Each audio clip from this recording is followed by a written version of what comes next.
পৃথিবীর সবাই আপনার সাথে বেইমানি করলেও আপনার পরিশ্রম আর যোগ্যতা কখনোই বেইমানি করবে না। ইচ্ছে শক্তি সবচেয়ে বড় শক্তি। একবার ঘুরে দাঁড়াও, পৃথিবী বদলে যাবে।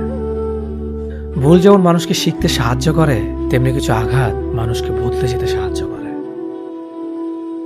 অতীতের কথা ভেবে কষ্ট পাওয়া হলো আবেগ, আর অতীত থেকে শিক্ষা নিয়ে সামনে এগিয়ে যাওয়াটাই হলো বাস্তবতা। পরিস্থিতি যে কোনো সময় পরিবর্তন হতে পারে, তাই জীবনে কাউকে কষ্ট দিও না। আজ হয়তো তুমি শক্তিশালী, কিন্তু একটা কথা মনে রেখো, সময় তোমার থেকেও বেশি শক্তিশালী। নিজের হতাশার জন্য কখনো অন্যকে দোষী করো না, বরং নিজেকে দোষী করো অন্যের থেকে অতিরিক্ত আশা করার জন্য।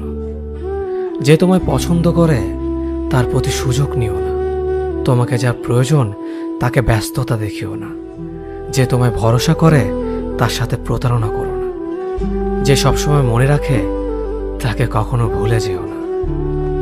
সত্যি কথা বলতে, যে আমাকে ঘৃণা করে তাকে ঘৃণা করার মতো সময় আমার কাছে নেই। কারণ যারা আমায় ভালোবাসে, আমি তাদেরকে ভালোবাসতে সবসময় ব্যস্ত। একটা সময়ের পর আমরা বুঝতে পারি আবেগ দিয়ে কখনো দুনিয়া চলে না, আর বাস্তবতা কখনো স্বপ্নের মতো হয় না। অতীত তোমাকে কষ্ট দেবে, ভবিষ্যৎ তোমাকে স্বপ্ন দেখাবে, আর